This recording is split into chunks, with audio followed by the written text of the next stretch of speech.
Kadang-kadang kan ada diinggapin lalat, ada yang enggak. Kita mending ada yang lalat. Kalau lalat kan biasanya nggak suka yang diformalin.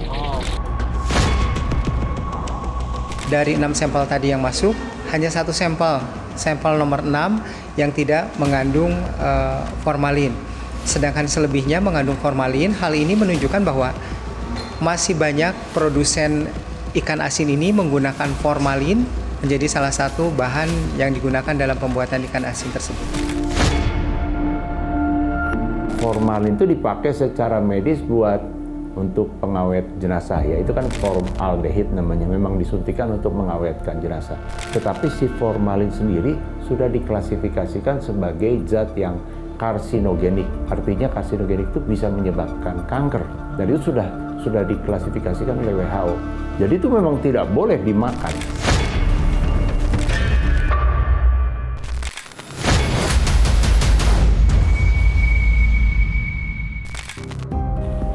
Ikan asin telah lama menjadi opsi panganan masyarakat Indonesia.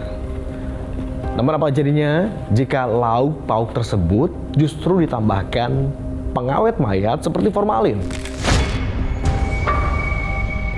Bersama saya Agung Hardiansyah selama 30 menit ke depan kita akan ajak Anda untuk menelusuri peredaran ikan asin berformalin dalam Expose.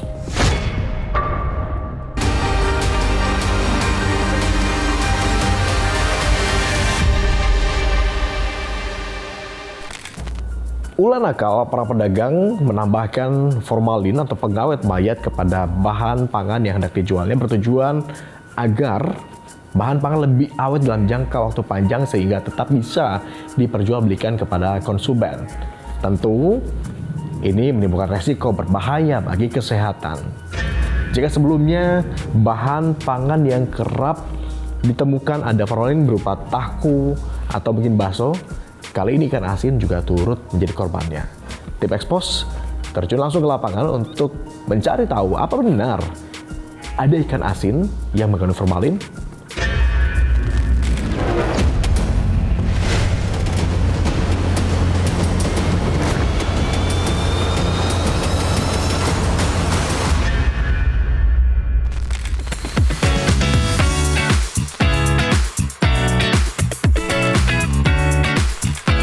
Ikan asin menjadi salah satu menu favorit kebanyakan masyarakat di Indonesia.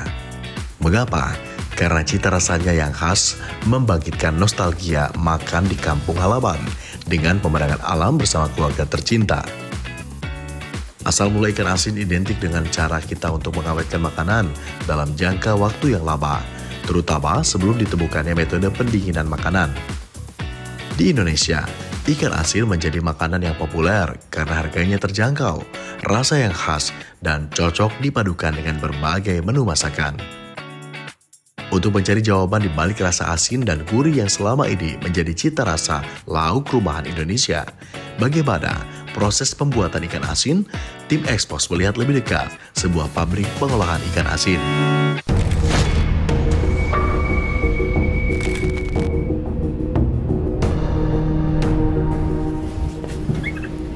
Pak, ini minimal belinya berapa ya Pak?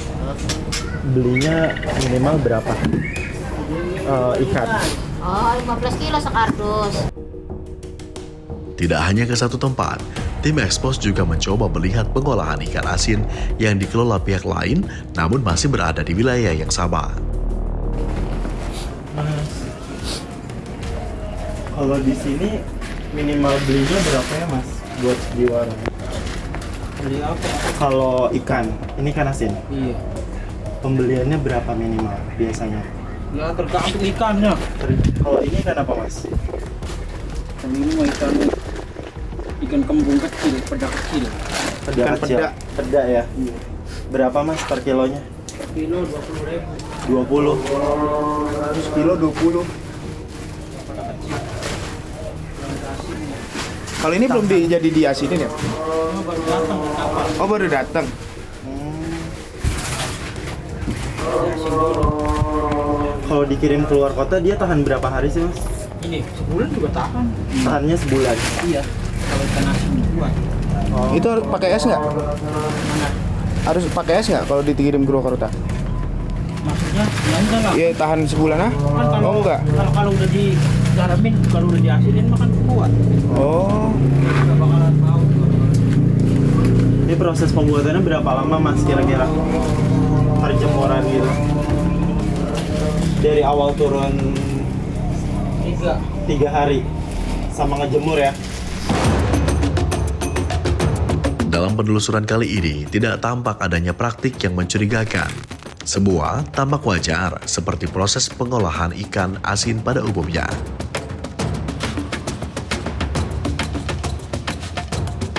Namun, ada satu kejanggalan. Kebanyakan pembuat ikan asin enggan berkomentar lebih banyak saat ditanya proses pembuatan secara detail. Tim Expose masih mencurigai adanya peredaran ikan asin berpengawet cairan formalin, mengingat dari tahun ke tahun masih adanya temuan ikan asin mengandung cairan berbahaya bagi kesehatan.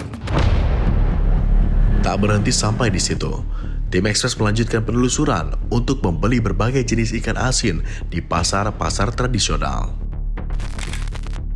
Selain membeli ikan asin di pasar-pasar tradisional, Tim Expose juga membeli ikan asin di pedagang sayur sambil mencari tahu berapa lama daya tahan dari ikan-ikan asin tersebut. Aku mau ikan teri, Bu. Ini 5.000 rata. Mau dikirim ini, Bu, ke luar negeri kuat berapa lama ya? Kalau ikan asin mah nggak apa-apa. Nggak apa-apa. Berarti oke. Tahan berapa lama, Bu? Lama. Kalau ikan asin mah lama. Tapi ini warnanya nanti berubah nggak, Bu, sampai luar negeri?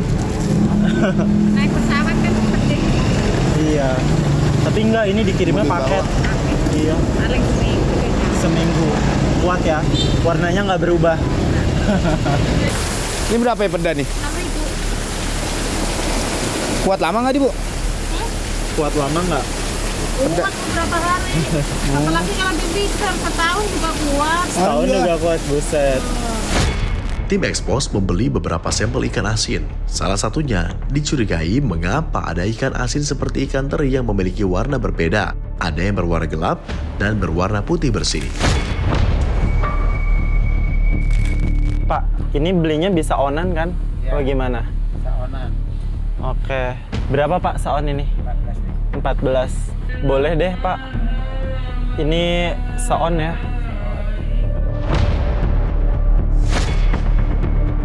Pak, kalau teri Medan tuh tahan berapa lama sih? Kalau ditaruh di freezer lama sih tahannya, bisa seminggu juga bisa. Seminggu bisa. Ini nggak warnanya Pak? Ya, dia kan makin hari makin itu kan berubah warna. Oh, makin hari makin berubah warna. Tadinya warnanya sama kayak ini, putih. Gitu. Oh. Sebagai negara maritim dengan perairan yang luas, Indonesia memiliki kekayaan biota laut yang berlimpah. Salah satu hasil olahan laut yang telah menjadi bagian tak terpisahkan dari keseharian masyarakat adalah ikan asin.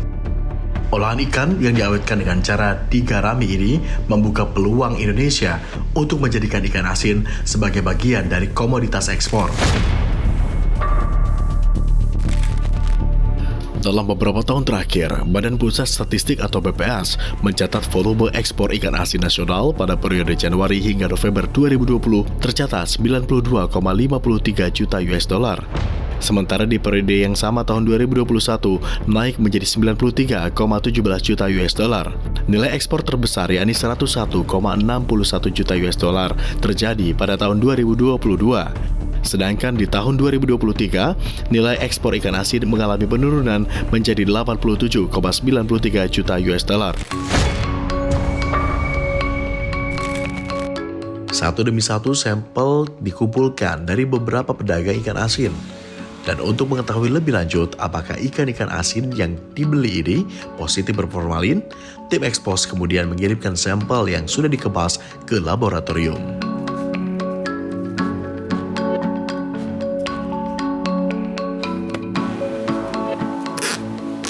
Berangkat dari kasus temuan peredaran ikan asin berformalin yang mungkin sudah banyak dikonsumsi para pembeli, tim Expose menyambangi kantor lembaga independen berpayung hukum yang selama ini berdiri untuk melindungi hak-hak konsumen.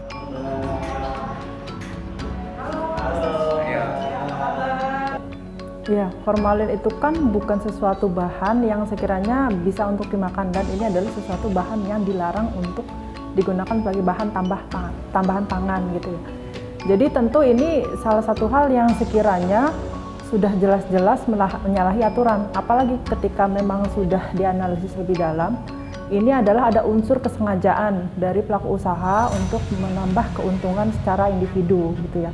Nah, konsumen itu kan sebenarnya dalam Undang-Undang Perlindungan Konsumen itu berhak untuk mendapatkan pangan yang aman, sehat, dan juga atas keselamatan dalam mengkonsumsi produk tersebut. Nah, dan kewajiban pelaku usaha juga harus bisa menjamin bahwa produk yang dijualnya itu juga harus sesuai dengan standar. Nah, ketika pelaku usaha itu tidak memenuhi standar yang ada di peraturan di Indonesia bahwa tidak boleh mencampurkan bahan tambahan pangan secara ilegal yang tidak diperbolehkan untuk pangan, maka ini bisa menyangkut pidana.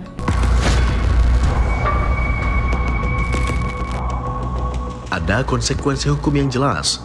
Unsur pidana mengintai bagi siapa saja yang bertindak culas. Terlebih ketika zat berbahaya ditambahkan pada makanan yang akan dikonsumsi. Namun, di sisi lain, ada juga masyarakat yang tak punya daya hukum atau akses informasi. Terkadang mengalami kesulitan untuk membuktikan adanya pelanggaran. Proses yang birokratis dan panjang seakan menjadi tembok suci yang membuat konsumen kadang harus pasrah. Iya, dalam beberapa hal sebelumnya memang ada yang mengadukan gitu ya, tapi kan memang dalam sisi konsumen ini pembuktiannya agak cukup sulit gitu. Mungkin dalam hal ciri-ciri fisik, konsumen itu bisa untuk mencirikan bahwa tidak ada lalat atau mungkin dia lebih lama untuk adanya dia berada di suhu ruangan dan segala macamnya. Tapi untuk pembuktian secara ilmiah ini harus membutuhkan laboratorium. Ini yang menjadi keterbatasan konsumen untuk benar-benar membuktikan apakah produk tersebut mengandung formalin atau tidak. Ikan asin ini kan sebenarnya lebih banyak itu di pasaran itu sebagai makanan yang tidak dikemas, terutama yang di pasaran gitu ya. Tentu ini tidak ada labelnya dan juga tidak ada jaminan khusus bahwa produk tersebut tidak menggunakan formalin gitu ya. Tapi memang dalam sisi konsumen itu juga diwajibkan untuk menjadi cerdas. Meski prosesnya tak selalu mudah, konsumen tak perlu diam saja. Jika ada kecurangan, bisa melapor kepada otoritas yang berwenang. Langkah ini bisa menjadi awal dari perlindungan bagi banyak konsumen yang tak tahu zat berbahaya apa yang sedang mereka konsumsi dalam makanannya. Iya, ini tentu ada banyak stakeholder yang akan terlibat dalam hal pengawasan tersebut. Sebenarnya dalam sisi utama, yang berkewajiban untuk memastikan produk tersebut aman adalah dalam sisi regulasi dan pengawasan itu dari pemerintah, baik itu dari Dinas Kesehatan, Puskesmas ataupun BPOM. Dan juga dalam sisi pelaku usaha juga harus memenuhi setiap standar yang ada di Indonesia, harus patuh dan harus bisa menjamin bahwa produk yang dijualnya itu aman dan aman untuk dikonsumsi oleh konsumen.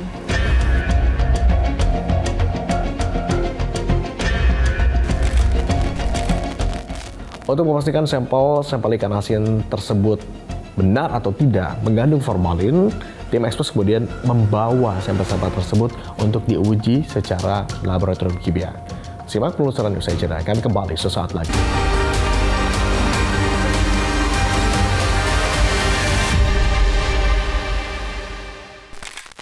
Anda kembali menyaksikan Ekspos bersama saya Agung Hardiansyah. Pemirsa, sejatinya formalin digunakan untuk mengawetkan bayat atau juga digunakan untuk fungsi lain seperti pengusir haba atau juga desinfektan. Lalu jika formalin dikonsumsi masuk ke dalam tubuh kita, tentu menimbulkan beragam resiko berbahaya bagi organ-organ vital kita. Lalu bagaimana cara membedakan panganan, dalam hal ini ikan asin, yang mengandung formalin atau tidak? Kita lihat yang berikut ini.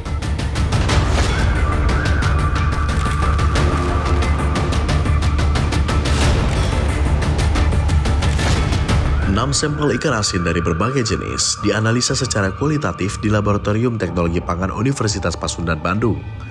Mengejutkan, Dari hasil uji laboratorium, ternyata kelima sampel positif berformalin dan 1 sampel lainnya negatif.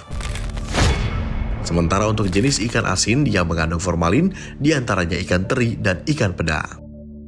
Untuk tahapan uji laboratorium sendiri dengan cara pengambilan 1-3 gram sampel, kemudian dilarutkan ke dalam air destilat. Karena sifat formalin mudah larut di dalam air. Setelah itu, ditetes dengan kromatropik atau zat yang bersifat kolorimetri, di mana jika benar mengandung formalin, sampel ikan asin akan berubah warnanya menjadi ungu. Sedangkan jika tidak mengandung formalin, relatif tidak akan mengalami perubahan warna. Dari sampel yang kami ambil, yang kita terima dari pasar-pasar tradisional, itu ada 6 sampel yang kemudian kita lakukan analisa secara kualitatif. Dari 6 sampel tadi yang masuk, hanya 1 sampel nomor 6 yang tidak mengandung formalin.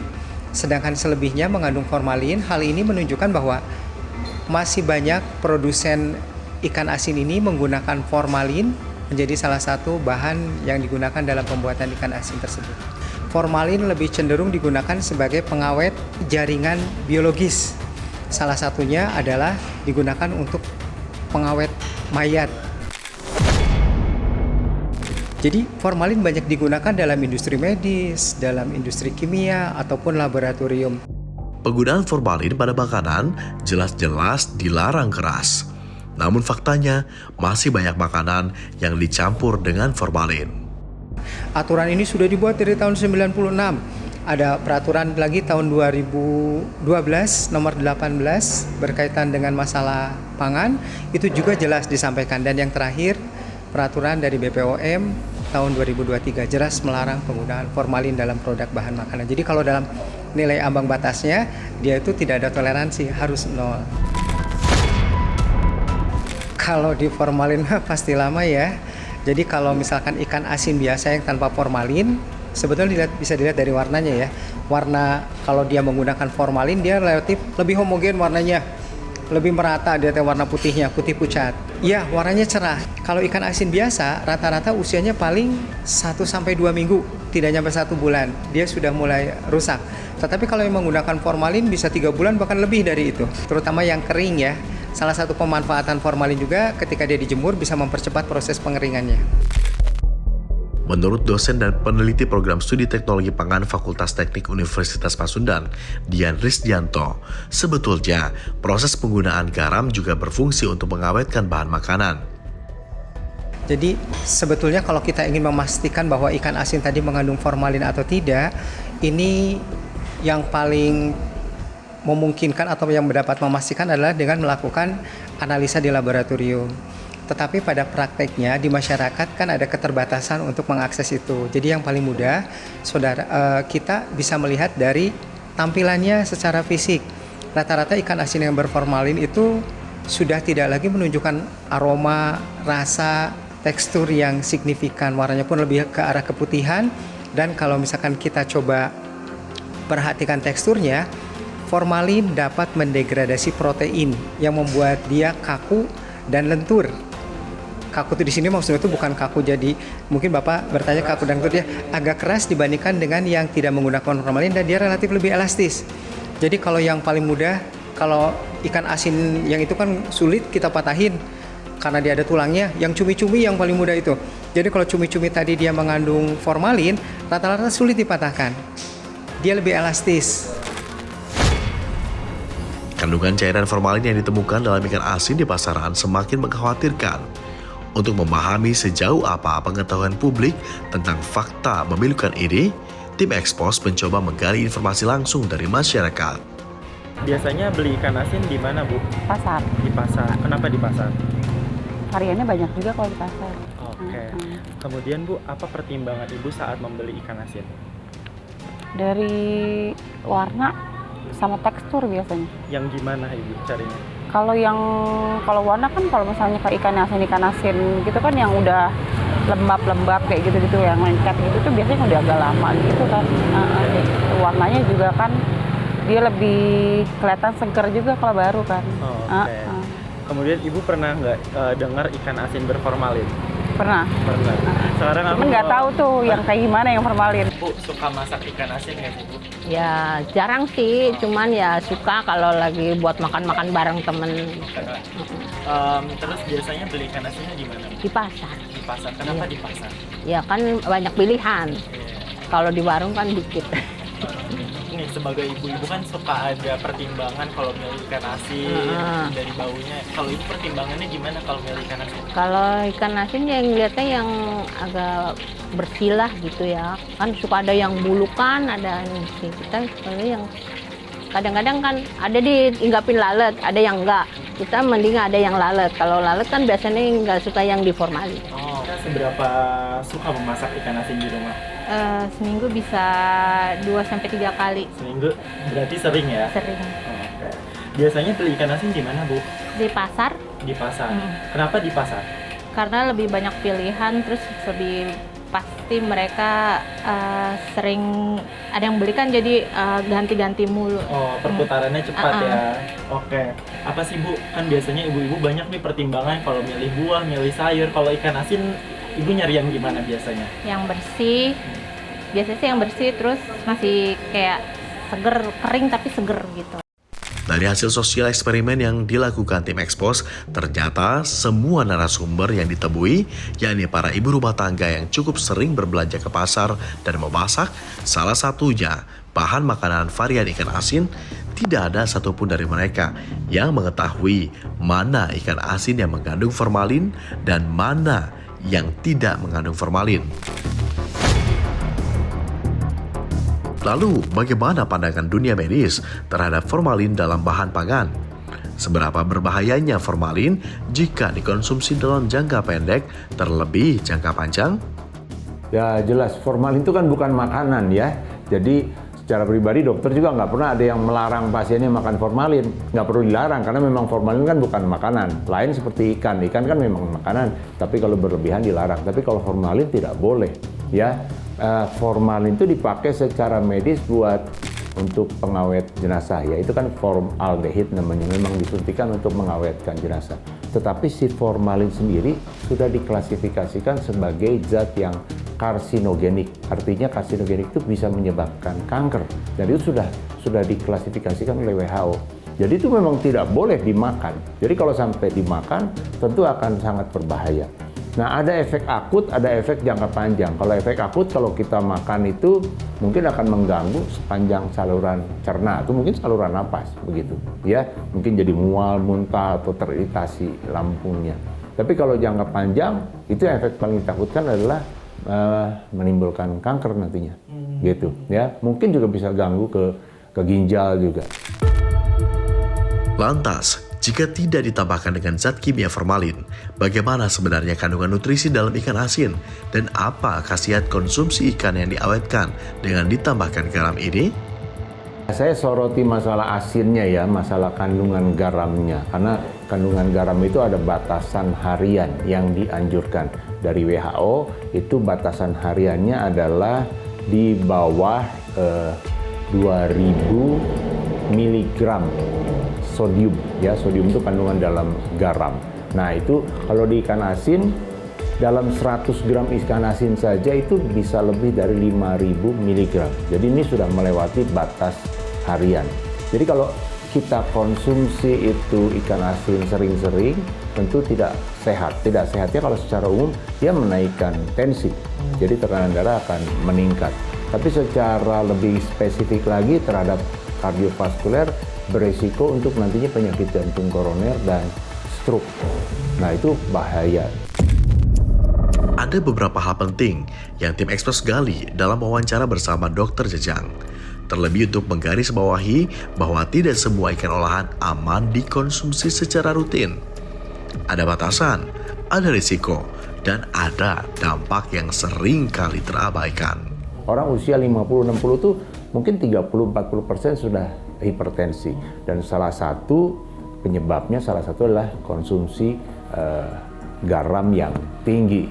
Nah itu kalau kebiasaan masyarakat kita selalu makan mesti asin-asin, ikan juga asin begitu, tentu itu akan meningkatkan prevalensi atau insiden hipertensi. Jadi kita menganjurkan diet DASH itu salah satunya adalah kurangi garam.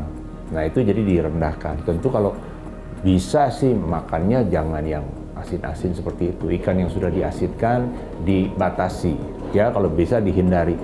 Ikan sendiri itu sumber protein yang sangat bagus. Jadi sebaiknya menggunakan atau mengkonsumsi ikan-ikan yang lain yang segar, yang jangan sudah diawetkan atau diasidkan seperti itu. Banyak makan ikan asin juga ternyata berdampak bagi kesehatan, apalagi jika dikonsumsi ikan asin berformalin. Kesehatan adalah aset utama dalam kehidupan, aset yang tak ternilai yang memberi seseorang kekuatan, keberlanjutan, dan kualitas hidup yang optimal. Berikut tips bagaimana cara mengenali ikan asin bebas formalin. Pertama, dari aromanya. Ikan asli tanpa formalin cenderung berbau menyengat. Aroma yang tak selalu sedap tapi alami. Sementara ikan asin berformalin cenderung tidak beraroma. Kedua, teksturnya.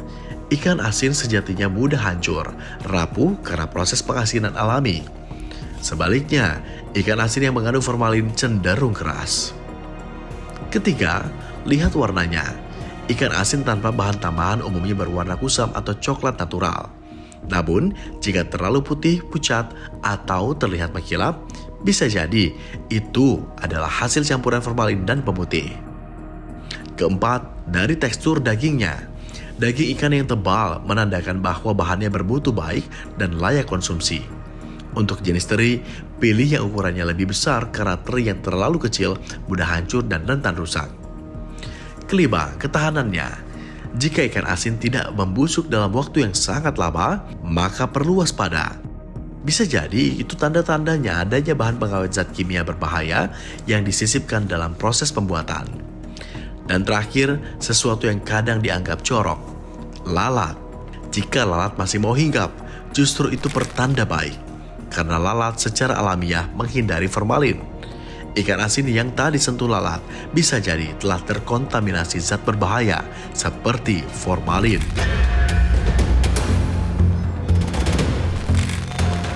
Regulasi telah mengklasifikasikan formalin sebagai bahan yang tidak boleh dikonsumsi dalam jumlah sekecil apapun. Namun nyatanya, temuan kandungan formalin di dalam sampel-sampel pagadan menjadi gambaran nyata bahwa ada begitu banyak pelaku-pelaku nakal yang mengawetkan panganan untuk dikonsumsi demi mendapatkan keuntungan berlipat dan mengabaikan kesehatan masyarakat. Oleh karenanya pengawasan perlu untuk digencarkan dan sanksi tegas perlu diterapkan agar menimbulkan efek jera bagi para pelaku nakal pencampur formalin untuk bahan pangan. Saya Agung Hardinsyah pamit. Terima kasih atas kebersamaan Anda. Sampai jumpa di Expose episode selanjutnya.